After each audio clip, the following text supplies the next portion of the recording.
Tout tourne rond sur cette terre, et tout s'associe, s'interconnecte, s'autorégule en une danse infinie. Tout, sauf notre culture, linéaire, cloisonnée, analytique et compétitive. Mais cette culture soutient-elle la vie, la paix, la justice, l'amour ? Et si la réponse est non, alors changeons-la. Bienvenue dans le podcast Tout tourne rond sur cette terre, le podcast qui invite à nous inspirer du vivant pour changer de culture.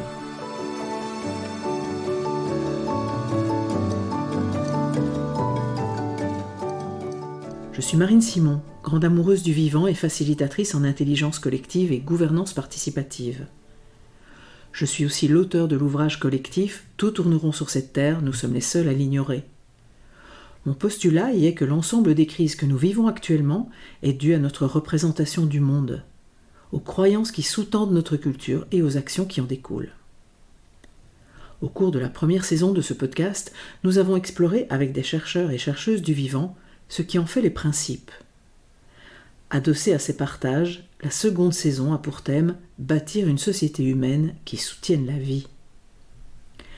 Ce podcast s'adresse à notre tête, mais aussi à nos sens et surtout à nos cœurs. Le montage et l'habillage sonore sont l'œuvre délicate de ma complice Caroline Irigoyen, elle-même auteure du podcast Fréquence collective.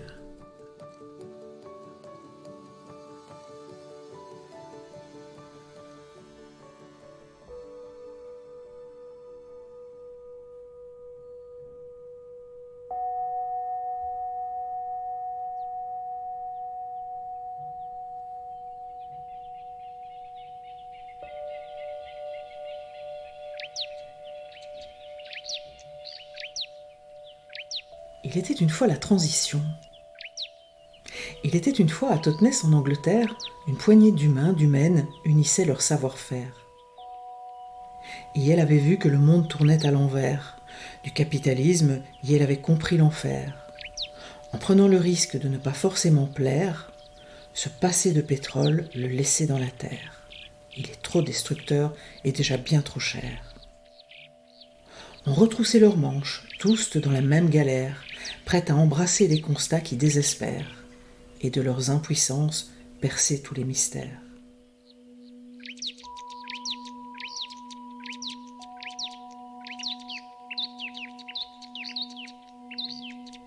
Et elles ont osé leurs rêves, posé les premières pierres, jardins partagés, résilience alimentaire, économie locale éthique et circulaire, liens sociaux renforcés et vie communautaire, et pour leurs énergies plus sobres et solidaires.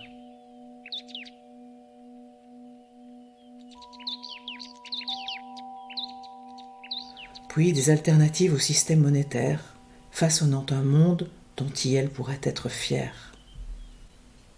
Pour ne pas se ramasser à la petite cuillère, Yel cultivait leur être et pas seulement le faire, partageaient leurs angoisses, leurs tristesses, leurs colères pour affiner les choix de leurs itinéraires. Alors les pensées sombres devenaient éphémères, espoir et joie profonde jaillissaient de leurs cratères.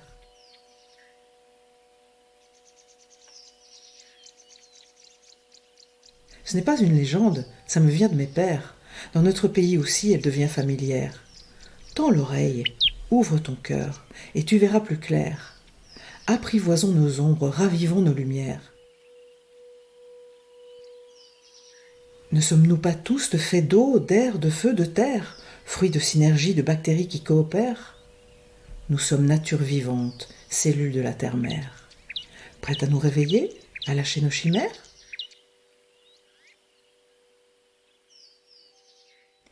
J'accueille pour cet épisode Tilly Grosjean et Ellie Watley, tous deux facilitatrices et formatrices en éco-psychologie et travail qui relie.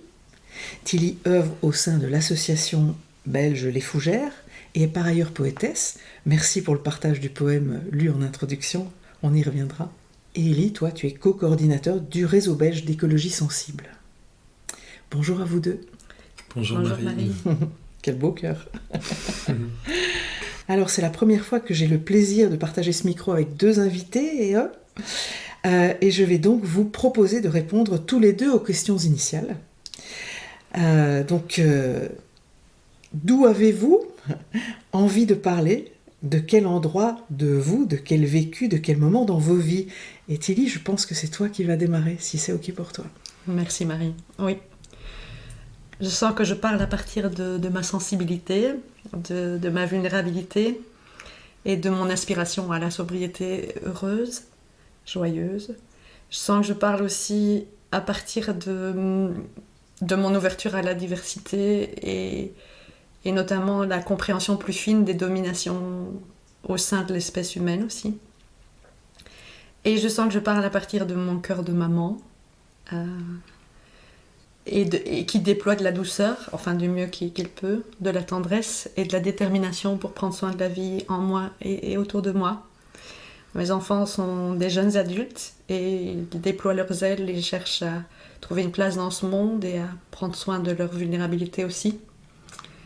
Et pour moi, c'est un chemin d'humilité précieux de pouvoir être une maman qui les soutienne du mieux qu'elle peut sur ces chemins-là. Donc je sens que c'est à partir de là, de cette humilité-là, de cette ouverture du cœur que je parle aujourd'hui. Merci beaucoup à toi. Et pour toi, Élie, d'où Tout doux, ouais. Mais là, je suis déjà bien touché par ce que Tilly vient de dire. Donc, je sens aussi que je suis avec un cœur assez ouvert. Le doux, il a une dimension pour moi vraiment géographique aujourd'hui, puisque je vous accueille dans notre maison, à notre petite tribu, avec Laura, Raphaël et Elaïne, juste à côté d'une forêt que j'aime beaucoup, dans laquelle je vais beaucoup et dans laquelle je vais aller passer 2 jours et 1 nuit là, dans les 2 jours qui viennent pour continuer à rêver avec elle. Et puis aussi, je suis rempli de cette joie de partager par rapport au livre. Là, on est dans ce moment où on partage. Et puis ce qui m'est venu aussi, c'est que puisque tu nous l'as rappelé tout à l'heure dans la préparation, pour le moment je fais beaucoup de boucles dans mes rêves, de boucles temporelles avec des retours d'événements qui sont passés il y a plusieurs années. Et du coup là j'étais connecté à cet atelier en 2011 qu'on a vécu ensemble, Marine. C'était mon premier atelier de travail qui relie. Et c'est le moment où j'ai découvert que je pouvais vraiment allier mon travail de militance dans une association environnementale avec le soin et avec le lien profond avec le vivant. Et du coup, j'ai découvert l'écopsychologie, qui est vraiment ma grande passion. Donc, je parle aussi à partir de cet endroit-là. Ok, merci beaucoup. Alors, tu l'as évoqué, Élie, vous êtes tous les deux co-auteurs et autrices avec Michel-Maxime Heger du livre Reliance, un manuel de transition intérieure qui est paru chez Actes Sud dans la collection Au domaine du possible en ce début d'année. Et vous y faites référence dans les premières pages, un clip vidéo que du coup vous m'avez fait découvrir en partageant cet épisode du duo Pensée sauvage, Réveillons-nous, qui était sorti pendant la période de la pandémie de Covid. Et les 2 chanteuses-danseuses, puisqu'elles chantent et elles dansent dans ce clip, nous invitent à aimer assez la vie pour se battre pour elle. Est-ce que vous pouvez nous parler de la genèse de cet ouvrage, Reliance, de l'intention qu'il a fait naître et en quoi il nous invite à aimer assez la vie pour se battre pour elle ? La jeunesse, c'est qu'avec Tilly, on donnait des formations en transition intérieure, et puis on a créé une formation en écopsychologie, un parcours en écopsychologie, auquel on a invité Michel-Maxime Heger en tant qu'intervenant. Puis à un moment, l'idée de ce livre, elle est venue d'abord parce que quand on donnait les formations, beaucoup de personnes nous disaient il y a le manuel de transition, mais il n'y a pas le manuel de transition intérieure, et ce serait super qu'il existe. Et comme quand on a créé la formation en écopsy, on a créé ce manuel. On a eu envie de le créer parce qu'on en avait besoin nous-mêmes. Ça partait vraiment d'une émergence des mouvements, des réseaux, des groupes. C'était vraiment quelque chose qui venait de nos tripes quoi, et d'émergents. Puis on a senti vraiment l'appel de le faire à 3. Et effectivement, ce qui nous relie par rapport à cette question de l'amour, c'est que dans ce livre, on explore tout le temps ce mouvement entre intérieur et extérieur, ce mouvement entre... Il y a une série de structures, un système à changer, à démonter, à détricoter, le système croissanciste, productiviste, consumériste, et aussi à faire un changement profond, intérieur, culturel, psychologique, spirituel, qui ne peut que s'articuler. Enfin, ces 2 dimensions ne peuvent que s'articuler pour nous.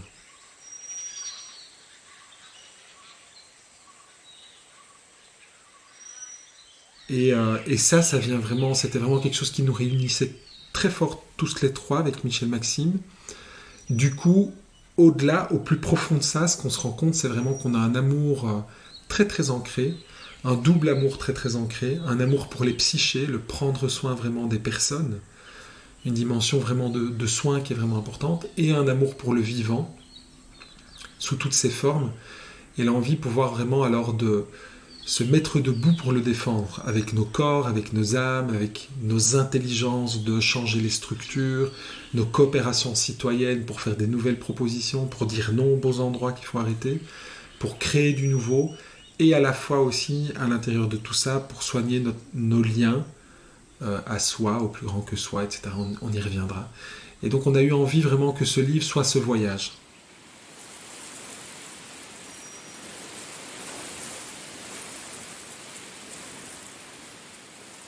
Sur les grandes thématiques de la transition intérieure qu'on croisait, auxquelles on formait ou qui nous étaient souvent reflétées dans les groupes.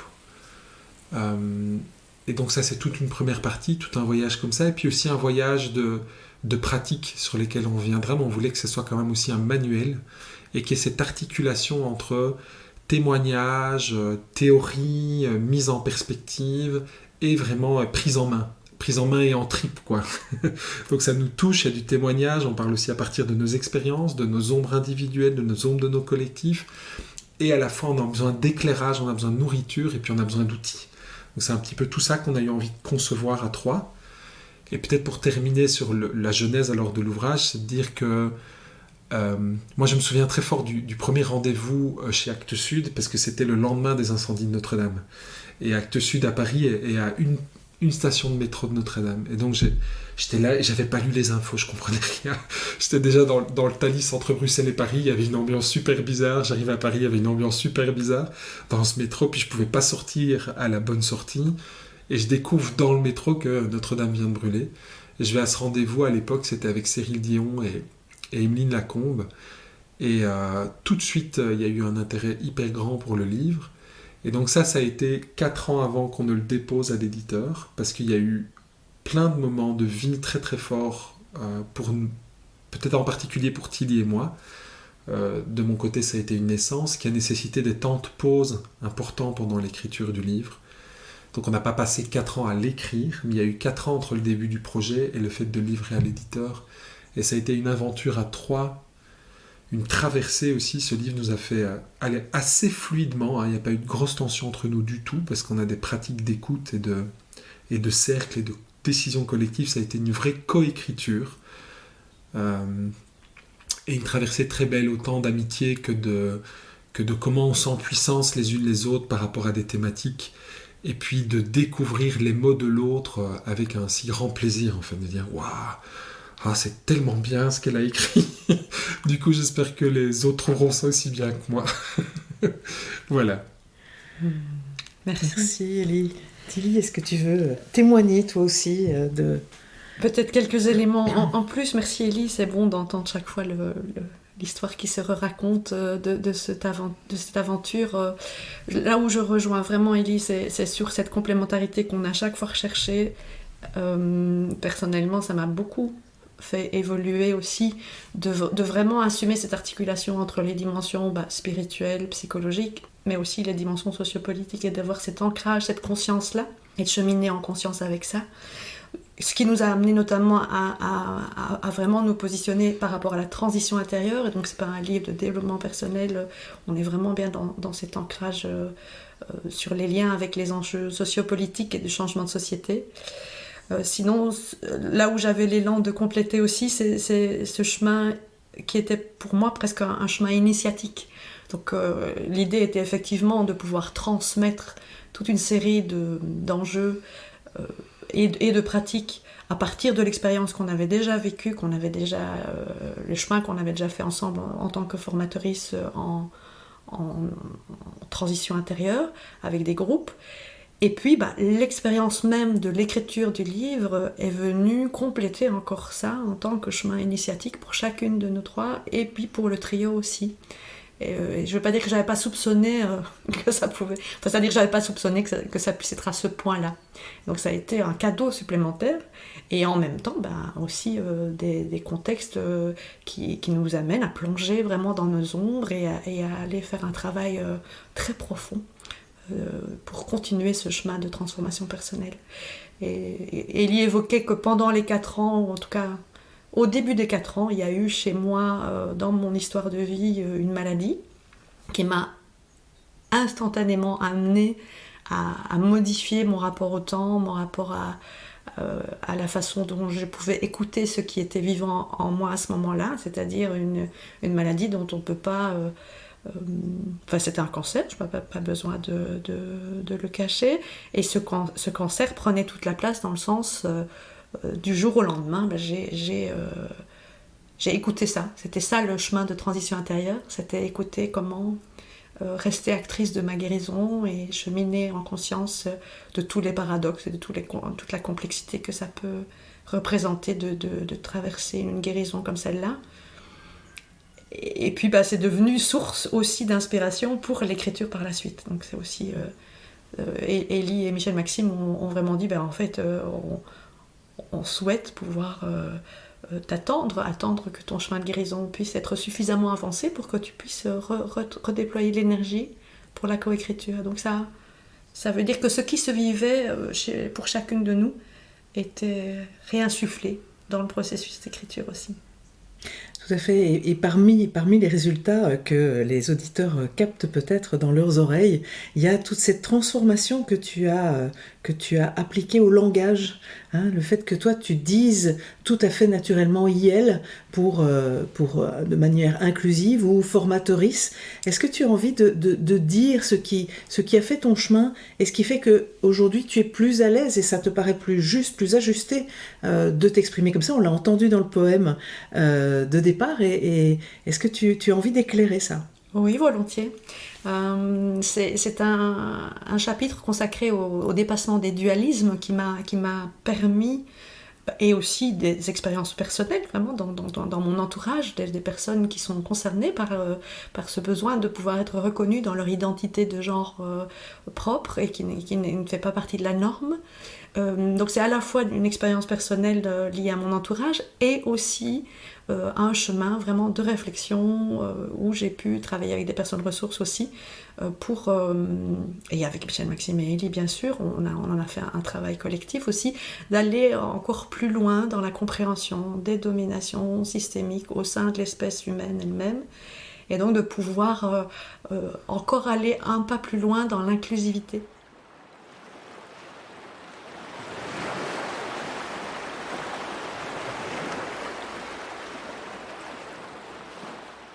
Et ça passe très concrètement par le langage, et on a beaucoup cheminé au sein de nos cercles aussi par rapport à cette question du langage plus inclusif qui permet que chacune, chacun, que chacune se sente inclus dans les propositions. Pour moi, toute cette ouverture-là est comme un cadeau que le processus d'écriture a offert, a permis. C'est aller plus loin que ce que j'avais soupçonné, puisque mon chemin de vie et la réflexion liée à cette écriture de ce chapitre-là ont permis d'aller au plus fin, au plus près, au plus complexe.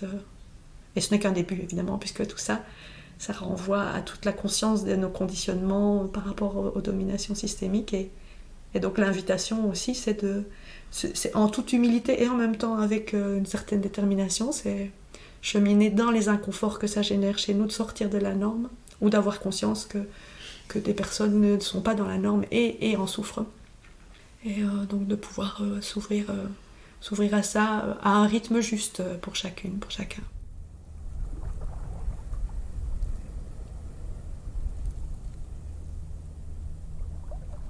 Oui, j'avais envie de compléter. Moi, j'ai le chapitre qui est sur les dépassements des dualismes, qu'on a. C'est toujours le même processus. Donc, il y a une personne qui s'empare d'un chapitre, elle fait le synopsis, puis on retravaille dessus ensemble. Il y a plusieurs versions, il y a à chaque fois de l'amendement, de la complétion. Et puis Michel Maxime refaisait une espèce de lissage rédactionnel final pour que le tout se lise de façon fluide. Et ce chapitre que du coup Tilly énergisait en premier lieu, il est venu beaucoup nous travailler, nous faire... il est fort en lien avec aussi un mouvement dans lequel on est impliqué en Belgique qui est Mycelium, qui travaille vraiment sur la réflexivité de nos différents mouvements écologistes, avec différents types d'écologie, populaire, écologie profonde, écologie sociale, écologie décoloniale, écologie queer, écoféminisme, etc. Et donc c'est vraiment... ça nous travaille en permanence parce qu'on se rend compte à quel point on est tous traumatisés, imprégnés, traumatisés du capitalisme, comme le disait Caroline Becker. On est imprégnés vraiment d'une culture qui s'est surtout déployée à partir de la modernité occidentale, mais qui a des racines bien plus profondes. Et ce que aussi, du coup, Cyril Dion va appeler des grandes architectures invisibles. Vraiment, ces prêt-à-penser culturels qui sont là, qui sont comme des invisibles de notre société et qu'on ne sait pas remettre en question tant qu'il n'y a pas un décadrage. Tant qu'il n'y a pas des personnes qui viennent nous dire « mais regardez en fait ce qui se passe ». Et ces personnes, dans le cadre des dualismes, c'est les minorités de genre, minorités de race sociale, donc les personnes racisées, minorités de classe, etc., qui vont dire « mais attendez, est-ce que vous avez l'impression là d'être majoritaire ?» C'est pas majoritaire, c'est mainstream. Ça veut dire que c'est porté par quelques personnes ou un groupe de personnes qui est privilégié dans la société. Mais il y a plein d'autres façons de faire culture, il y a plein d'autres façons de penser le monde. Et c'est vrai que c'est un truc qu'on déconstruisait déjà dans nos groupes, beaucoup dans la question de l'équilibre masculin-féminin, de genre et tout ça, qui moi m'a vraiment bousculé très fort intimement au Climate Justice Camp en Belgique il y a quelques années, où je me suis rendu compte que en fait c'était pas que mental, ça venait de me toucher dans mes tripes, cette question du genre et de la fluidité de genre. Voilà, je vais pas en dire plus ici, mais aussi dans le livre il y a cette articulation dans les fondements. Il y a 3 grands fondements qu'on prend comme des fondements, il pourrait y en avoir d'autres. Il y a toute cette question du dépassement des dualismes, qui est quelque part un enjeu culturel majeur, à partir d'où aussi on peut le faire, nourri par quoi ? Par 2 grands autres fondements, qui est la spiritualité, comment on assume une spiritualité libre, laïque, plurielle, un lien au plus grand que soi, au mystère, qui est en même temps transcendant, immanent, et voilà, comment on se l'approprie, du coup, comment on se réapproprie les rituels, comment on se réapproprie toutes ces questions-là. Et puis la question de l'imaginaire, vraiment, Cyril Dion, il dit changer d'histoire pour changer l'histoire, Nancy Houston va parler de l'espèce fabulatrice, etc. Donc, comment on fait sens à partir de cette partie invisible du réel, qu'est l'imaginaire. Et pour terminer là-dessus, pour cette question-là, c'est que moi, il y a un bouquin que je trouve génial qui s'appelle « Chronique du pays de nos mères » d'Elisabeth von Harburg, où le postulat, c'est monde post-apocalyptique, il n'y a plus qu'un homme sur 10 sur la Terre, ce sont des cultures matriarcales, et tout est écrit au féminin.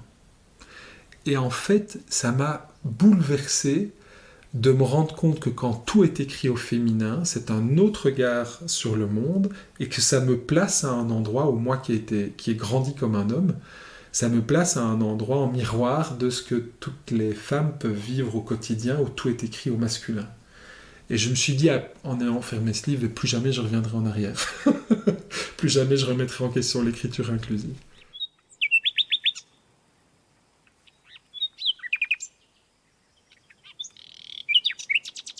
Par rapport à tout ce que vous partagez, moi ça m'évoque un échange que j'ai souvent avec Charlotte Augier, qui est ma complice de Travail qui relie, épisode 13 de ce podcast, où on se questionne souvent sur mais est-ce que je suis de ce monde ou est-ce que je suis dans ce monde ? Et je trouve que c'est vraiment intéressant de se dire mais même si on est dans ce monde, on peut faire bouger les choses en fait. C'est retrouver son pouvoir d'agir.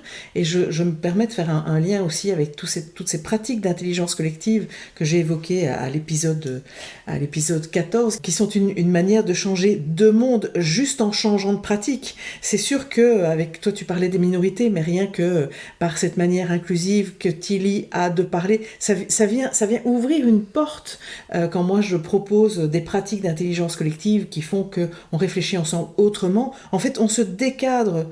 Et je pense que là, à la fois on peut se sentir un peu désespéré de faire partie et de vivre dans ce monde, mais en fait parce qu'on en fait partie, la bonne nouvelle c'est que nous pouvons le changer. Nous ne pouvons jamais changer un collectif, un système, que parce que nous sommes dedans. De l'extérieur c'est très compliqué.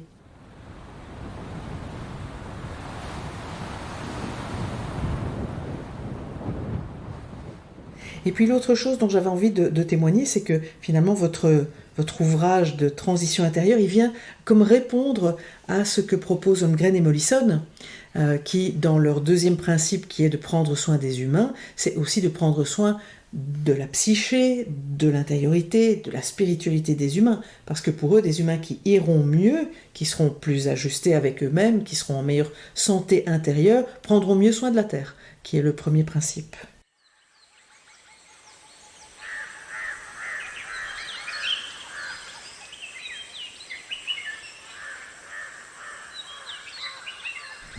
Dans votre ouvrage, vous écrivez « Pratiquer la transition intégrale, c'est libérer la joie du sauvage et du plus grand que soi. La puissance de devenir le vivant qui se défend. C'est embrasser la réalité du cycle, affronter au mieux la perspective de la souffrance et de la mort, en accueillant la profondeur des désespoirs et des détresses et en œuvrant à leur transfiguration. C'est activer la dimension poétique dans nos actions pour les rendre fécondes, sans savoir si elles seront efficaces. C'est essentiellement réorienter notre puissance de désir, la libérer des dérives consommatrices pour tomber en amour de l'être, du vivre et du faire ensemble.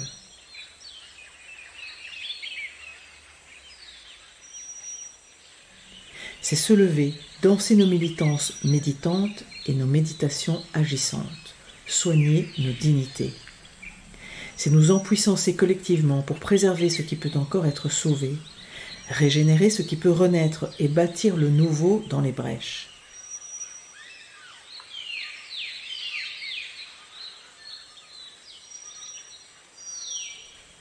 Finalement, c'est avant tout débrider les rênes de la tendresse, voire de l'amour, pour que l'élan initial du prendre soin du monde se transforme en prendre soin intégral de nos liens.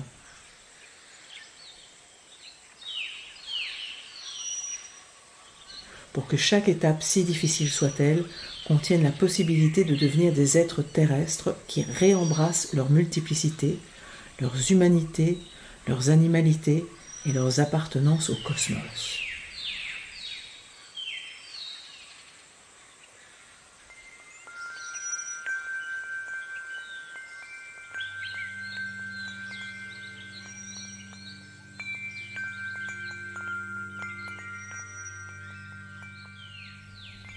Tout cela, en fait, chante l'appel à une grande odyssée de l'être, il me semble, pour être mieux, autrement humain, humaine sur cette terre. Alors, quels seraient pour vous deux, on les a déjà évoqués, mais on va aller les explorer plus finement, les leviers de mutation à actionner, à réveiller en nous, avec les autres et avec l'ensemble du vivant. Vous avez déjà évoqué le fait de sortir des dualismes et vous dites aussi dans votre livre, redonner de l'espace au vivant en nous qui se manifeste par l'attention du « et ». Tilly, est-ce que tu as envie de plonger encore un peu plus dans ce sujet des dualismes ? Oui, volontiers. En fait, la transition intérieure invite vraiment à aller à la racine des crises, des problèmes et d'aller profondément voir d'où tout cela vient. Et les dominations systémiques comme le sexisme, l'anthropocentrisme, le racisme, etc. sont liées, elles reposent sur des dualismes dont nous sommes imprégnés depuis des siècles. Et ces dualismes perpétuent nos comportements destructeurs du vivant, perpétuent les déséquilibres à l'origine de nos comportements destructeurs du vivant. Donc la proposition, évidemment, c'est de mettre en œuvre, mettre en mouvement un processus non linéaire et un processus continu. Pourquoi ? Parce que les conditionnements sont coriaces, parce que les blessures sont profondes par rapport à ces dualismes et parce que les dominations sont encore agissantes. Et donc, tu évoques l'importance des liens et de placer du « et ». C'est évidemment une manière de dépasser les dualismes. Je vais d'abord juste citer les 4 dualismes que nous avons explorés dans Reliance. Il y en a évidemment bien d'autres et ils s'interpénètrent, ils se renforcent mutuellement. On a exploré masculin-féminin, comme on l'a évoqué déjà tout à l'heure. On a exploré humain-nature et on a exploré uniformité-pluralité. Et le 4e, je vais le donner en exemple pour illustrer le processus de dépassement du dualisme que nous encourageons à incarner, donc qui est fait de 3 dimensions. Ce n'est pas des étapes, c'est plus des dimensions, hein, d'où le côté circulaire et continu du processus de dépassement. Il y a un aspect, une dimension qui consiste à reconnaître qu'il y a encore domination, et donc à la refuser, à pouvoir refuser et dénoncer le statu quo, et donc repérer là où la domination est encore agissante, même parfois inconsciemment. L'exemple que je vais donner, donc, c'est le dépassement du dualisme raison-émotion. Dans ce cas-ci, la première dimension que je décris implique de refuser l'étouffement des émotions par la raison, par une raison qui est fermée, une raison qui cherche à contrôler les émotions, qui cherche à les fuir, à les réprimer. Et on voit tous les dégâts que ça fait en termes de dissociation intérieure, puisque ça génère de l'apathie et de l'inertie. Si on n'est pas dans l'accueil de l'émotion comme étant une manifestation claire, un signal du vivant qui nous renseigne sur comment la vie se manifeste en nous, autour de nous. Et donc, refuser l'étouffement des émotions, ça, c'est la première dimension qui est proposée dans ce dépassement, dans ce processus de dépassement des dualismes. Deuxième dimension proposée, c'est réhabiliter, restaurer le pôle dominé dans le dualisme. Donc l'idée, c'est qu'effectivement, raison est considérée comme supérieure, en tant que raison fermée, considérée comme supérieure aux émotions. Et donc ici, il n'y a plus de supériorité, et en tout cas, il y a cette invitation à vraiment accorder un espace d'expression et d'existence à ce pôle dominé qu'est l'émotion dans ce cas-ci.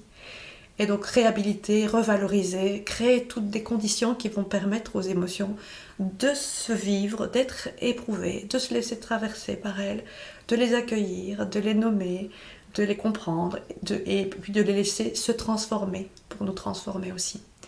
Et c'est là que la 3e dimension du processus proposé arrive, qui est de libérer l'énergie vitale que les émotions contiennent.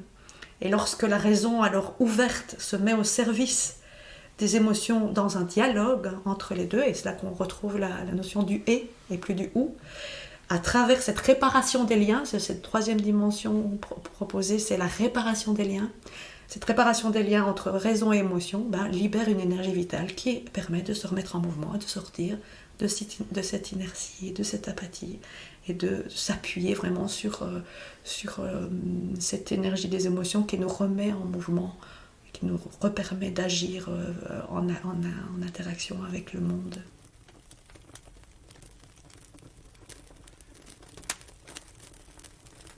Et de nous faire, de nous permettre d'être pleinement vivants, d'être ces êtres qui sont faits de plein de choses et qui vibrent de toutes ces énergies émotionnelles.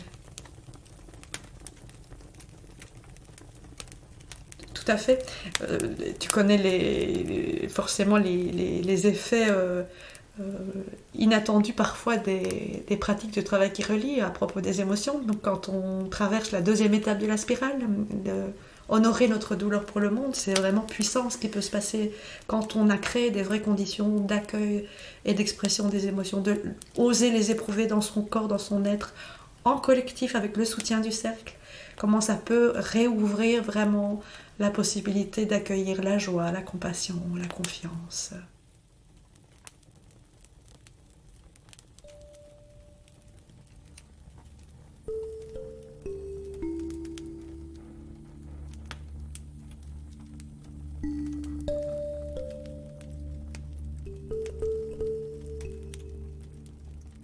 Absolument. Et en quoi tous ces mouvements intérieurs nous indiquent, sont des messagers de choses qu'effectivement dans notre culture on a plutôt eu tendance à refouler, comme le dit John Amici.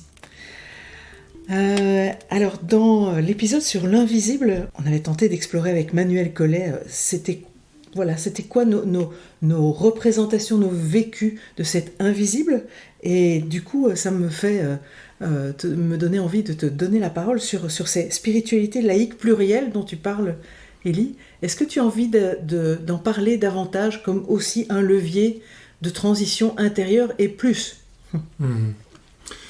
Oui, c'est surtout Michel Maxime qui l'a énergisé ces 2 chapitres qui ramènent vraiment de quel type de spiritualité pour la transition. Et puis aussi ce fameux trait d'union dont on parlait juste avant, qu'on met nous entre... Alors avant c'était nommé militant-méditant, hein, le plus important c'est le trait d'union. Et en fait on préfère parler de la personne méditante-militante pour mettre en avant que peut-être comme il y a ce déséquilibre, on appuie un petit peu plus ici la méditance, et puis surtout que de toute façon le plus important c'est le trait d'union. C'est vraiment de nouveau cette circularité. Et c'est vrai qu'on s'est vraiment posé cette question du qu'est-ce qu'on fait en fait de cette soif de sens, de cette quête existentielle énorme qu'on voit dans les mouvements de la transition. Parce qu'évidemment on est dans ce moment hyper particulier d'histoire de l'humanité, ce point de bascule où on est en capacité d'éteindre l'habitabilité de la Terre pour beaucoup d'espèces, y compris nous. Du coup, et dans cette période d'effondrement, ça fait quelque chose vraiment de... Ça cristallise vraiment des questions existentielles, hein, sa fin propre, la fin de la civilisation, et ça nous met face vraiment à cette question de... Ça a quoi comme sens d'être humanité sur cette Terre, en cette période-ci ?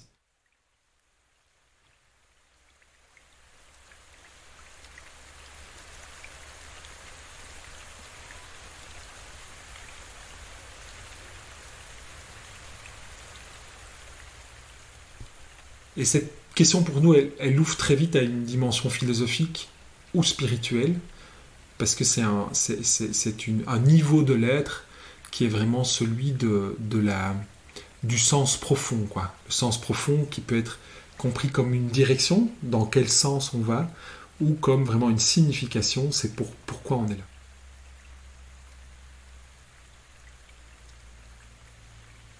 Et du coup, plutôt que de laisser la spiritualité un peu en dehors du champ de la transition, c'est de se rendre compte qu'il y a déjà beaucoup de ponts, il y a plein de lieux spirituels qui se mettent au vert, et il y a plein de personnes qui s'investissent et qui se posent la question de comment je fais le lien avec mes croyances, mon intériorité, ma spiritualité.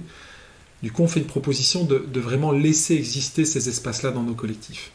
Mais pour ça, puisque la transition elle est plurielle, la transition c'est pas une stratégie, c'est une multiplicité de stratégies à partir d'un constat, la spiritualité pour nous ne peut être que plurielle aussi. Ça veut dire quoi ? C'est un peu reprendre la métaphore du Dalai Lama qui dit que la spiritualité c'est l'eau dont on a toutes et tous besoin de s'abreuver pour vivre. On ne peut pas vivre sans eau. Et les religions c'est le thé. Et elles ont des couleurs et des goûts et des saveurs différentes. Et donc, si on peut se mettre d'accord dans les collectifs sur le fait qu'il y a un besoin existentiel d'aller toucher à quelque chose qui nous dépasse, ce quelque chose qui peut être, pour certaines personnes, transcendant, donc c'est au-delà de nous, un divin qui est au-delà et qu'on ne pourra jamais toucher. Pour d'autres personnes, il est immanent, le divin est tout le temps là, partout, il habite tout est divin. Si on peut se mettre d'accord que peu importe, c'est un grand mystère, il est innommable, il se vit plus qu'il ne se dit, mais par contre, on peut lui laisser de la place. C'est-à-dire comment est-ce qu'on lui laisse de la place dans nos cercles, dans des processus de décision, comment on fait des temps de silence, comment on se relie à quelque chose de plus grand. Alors sans doute qu'on va vraiment rendre nos initiatives encore beaucoup plus puissantes, de fécondité, parce qu'elles sont habitées par quelque chose qui nous dépasse. Et qui nous relie. Et qui nous relie, exactement, et qui est aussi le lien.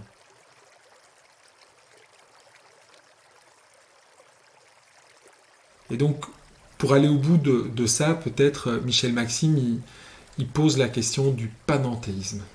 Moi, je trouve que c'est magnifique, parce que avec une vision d'un Dieu transcendant et extérieur, on est dans du transcendantal.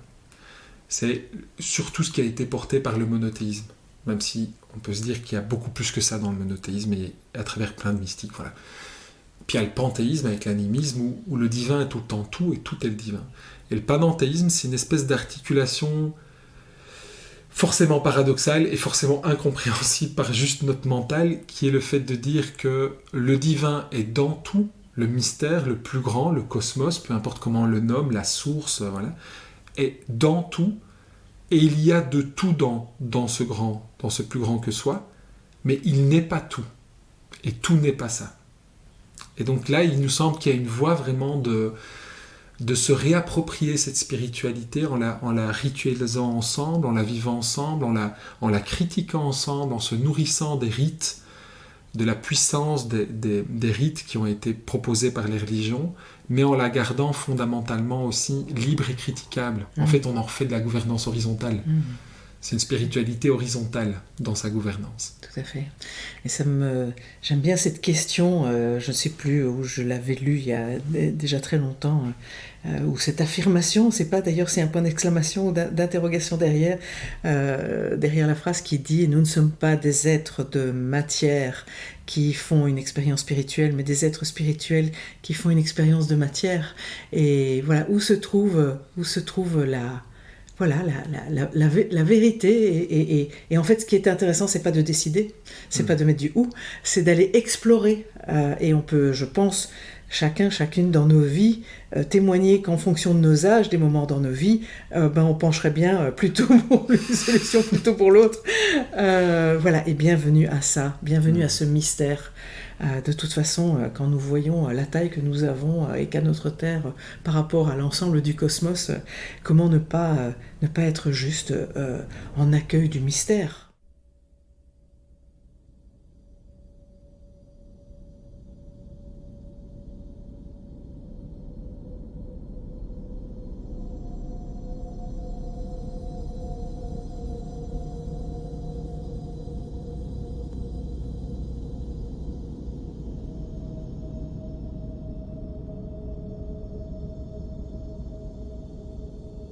Et donc, comme autre levier, vous avez tout un chapitre dans votre livre qui s'intitule « Métamorphose ». Vous proposez toute une série de « et si » qui ouvrent des champs.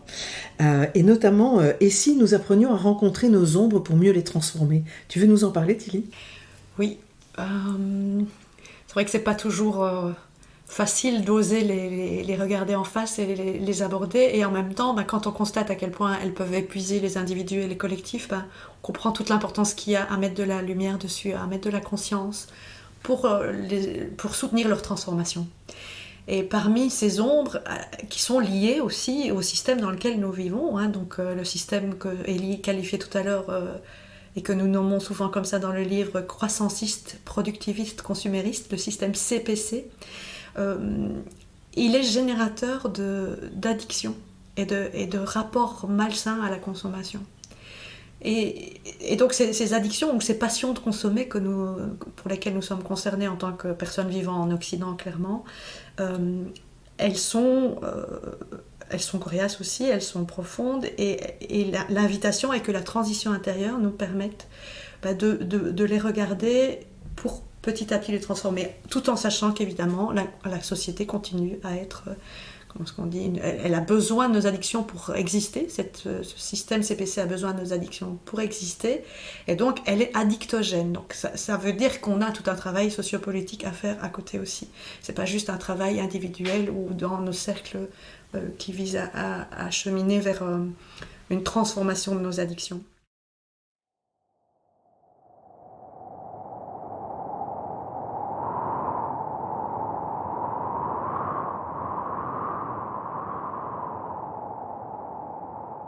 Après, ce qui est intéressant, c'est de comprendre comment réorienter notre puissance de désir. En fait.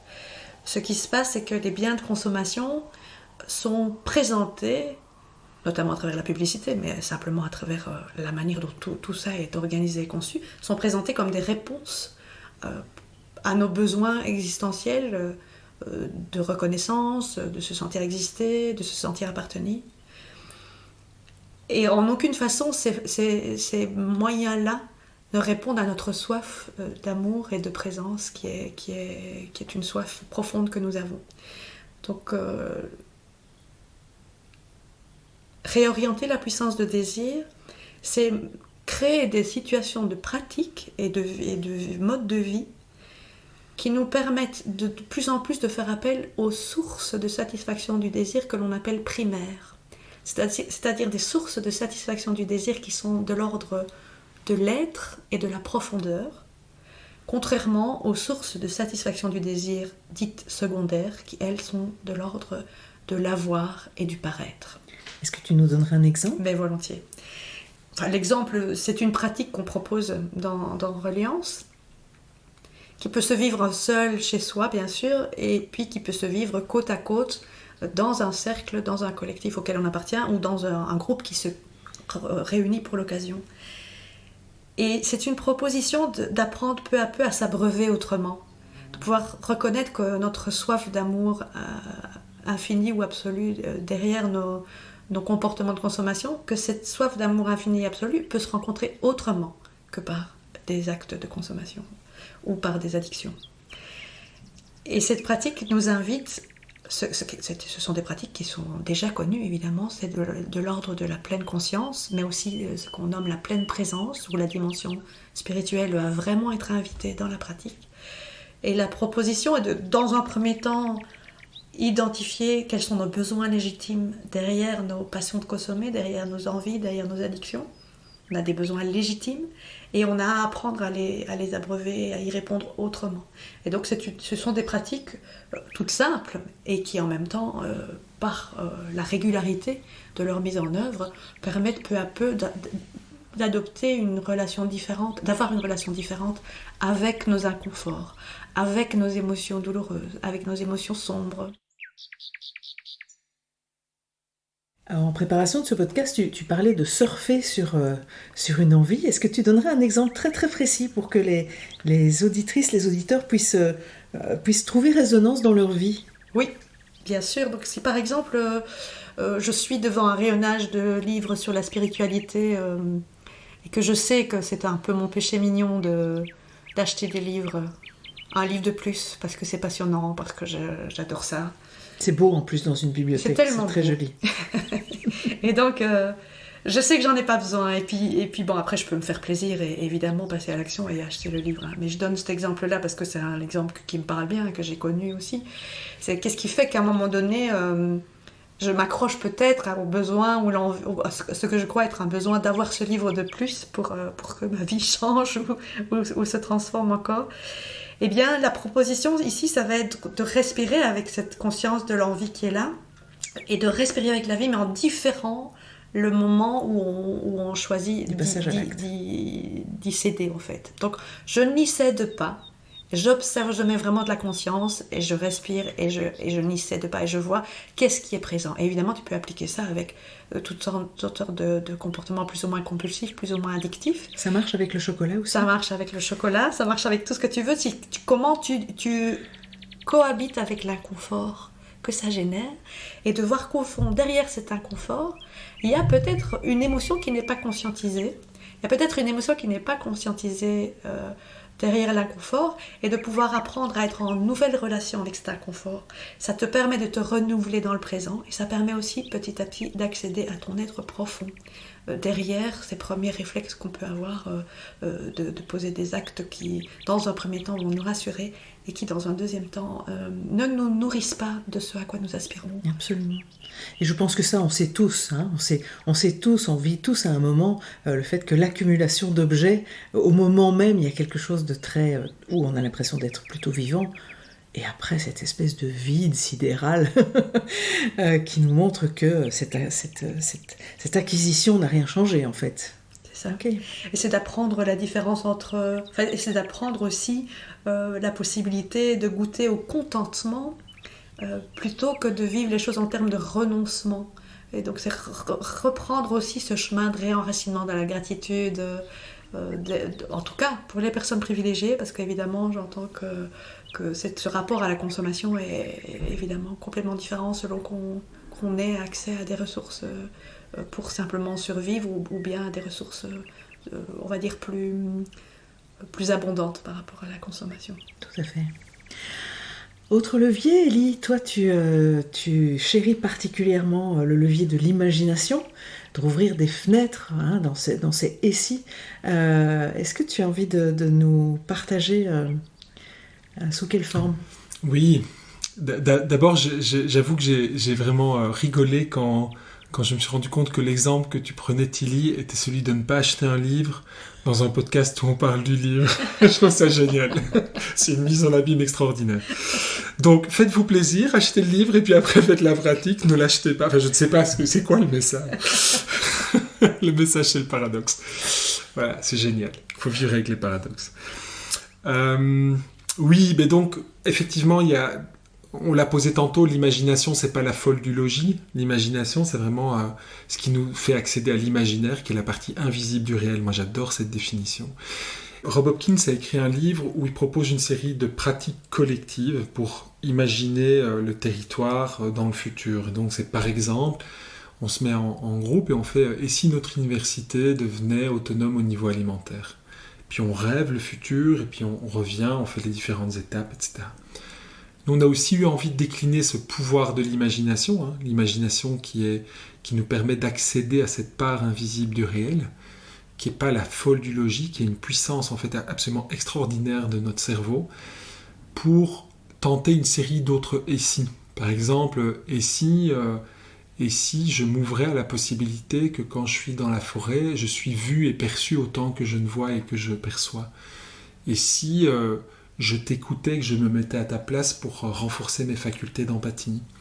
Et si je m'imaginais, à partir de jeux de rôle, de mise en situation, si je m'imaginais défendre le vivant sur un territoire, l'occuper pour aller au-delà des peurs qui pourraient m'habiter. Etc., etc. Tout le rapport au temps ici, le temps n'était pas qu'une ligne linéaire, passé, présent, futur, mais que je pouvais le plier en triangle, regarder son aspect cyclique, circulaire, spiralé, et transformer du coup cette urgence permanente d'agir en quelque chose où on alterne le soin et l'action, etc. Et puis il y a, en particulier dans le chapitre où on va vraiment explorer toute la question des effondrements. Qu'est-ce que ça nous fait émotionnellement ? Comment on traverse ces émotions ? On s'est rendu compte qu'il y avait une dimension vraiment forte dans les formations qu'on vit, c'est que beaucoup de personnes sont complètement perdues par rapport à la perspective du futur. Il y a des deuils du monde tel qu'il est à faire, et il y a aussi à se réinventer très fort. Sauf que se réinventer, souvent notamment au niveau professionnel, c'est rester souvent dans une logique de métier. Qu'est-ce que je vais faire plus tard comme métier ? Or, c'est clair, on a tous besoin d'être utiles, de se sentir utile dans la communauté. C'est d'ailleurs un des grands facteurs de résilience, se sentir utile, trouver notre place dans la communauté. Mais les métiers qu'on pensait pouvoir incarner avant sont en profonde mutation. Ils vont dépendre des conditions socio-économiques, ils vont dépendre des changements climatiques, ils vont dépendre de plein de choses. Et donc ce qu'on propose, c'est de retourner à cet endroit qui est peut-être plus quelque chose de l'ordre de le pourquoi je suis sur Terre, et de transformer ce métier en rôle.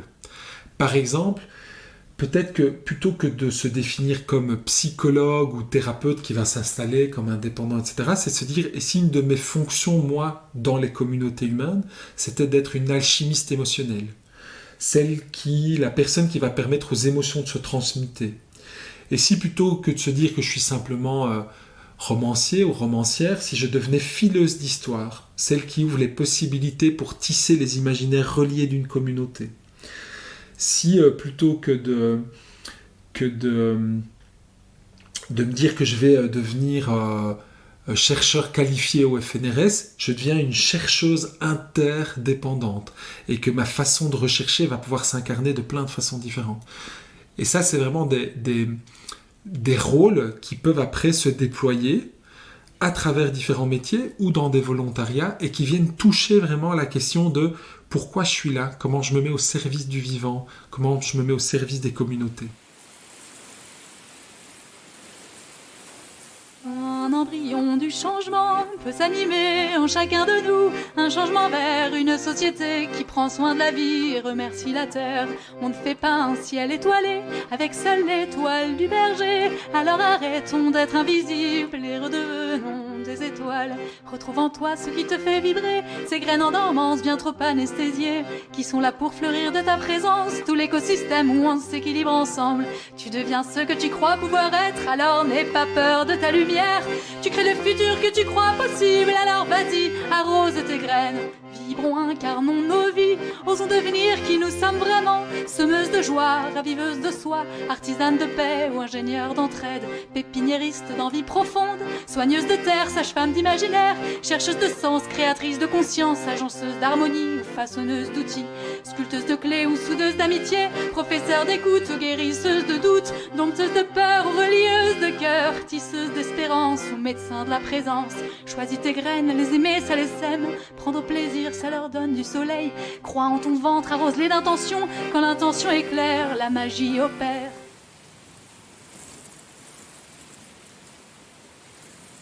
Ce que tu partages me fait penser à une pratique chez les Indiens aborigènes où j'avais lu que quand l'enfant naît, on lui donne un premier prénom et tout au long de la vie, chaque personne change de prénom en fonction des talents qu'il déploie. Voilà, et je trouve que c'est extrêmement intéressant, c'est déjà reprendre son pouvoir que de sortir de l'étiquetage qu'on peut avoir. Il est médecin, il est comptable, elle est journaliste, qui est extrêmement réductrice. Et que finalement, quand on connaît ce comptable, ce médecin, cette journaliste, on va voir qu'en fait, il a une coloration, une manière de l'être. Voilà, je pense que ça, il y a quelque chose de l'ordre, dans cette proposition, dans votre livre, je trouve vraiment une vraie proposition de décloisonnement, de libération, qui évidemment crée autre chose. Voilà. Oui, et pour boucler peut-être sur plein d'autres sujets de tes podcasts, il y a ça, aller chercher en soi, et puis il y a être reçu par la communauté dans ce que tu dis dans ton exemple. Et ça, c'est toute la puissance des rituels. Comment on va se réapproprier des rituels collectifs autour des deuils à venir, peut-être autour de la venue des migrants, si on faisait un rituel collectif pour accueillir le fait que notre communauté se transforme, si on faisait un rituel collectif pour pleurer la forêt qui disparaît, et aussi pour se dire qu'on se met en mouvement pour sauver celle qu'on peut encore sauver. Et donc cette puissance-là, quand on parlait de spiritualité tantôt, elle passe vraiment aussi par une réappropriation extrêmement forte, une spiritualité vécue dans les collectifs. Et c'est une des autres récits qu'on propose, c'est celle de la prêtresse laïque, celle qui libère la co-création de sens.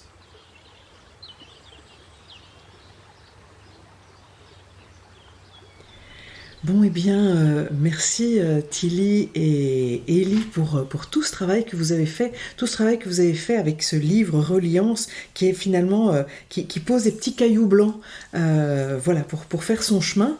Une grande partie de ce manuel est fait effectivement d'expérimentations décrites que vous pouvez vous appliquer personnellement et collectivement. Et puis merci d'être venu témoigner de tout ça à ce micro. Je suis vraiment ravie d'avoir partagé ce moment avec vous. Est-ce que vous avez envie encore de rajouter quelque chose avant qu'on ne se quitte ? Oui, moi je veux bien. Donc c'est vraiment une invitation à faire preuve de créativité dans la relation à soi, dans la relation aux autres humains et humaines, pour trouver cet équilibre dynamique du prendre soin, de tous les prendre soin de soi, des autres humains, des autres humains, et de ce qui nous dépasse, de ces quatre liens. Prendre soin de ces quatre liens en trouvant un équilibre dynamique qui soit à chaque fois juste, à chaque instant, dans chaque contexte. Pour bâtir une société humaine qui soutiendrait la vie. Absolument. Merci Élie. Merci Tilly. Merci Marie. Merci aux auditrices et aux auditeurs. À bientôt.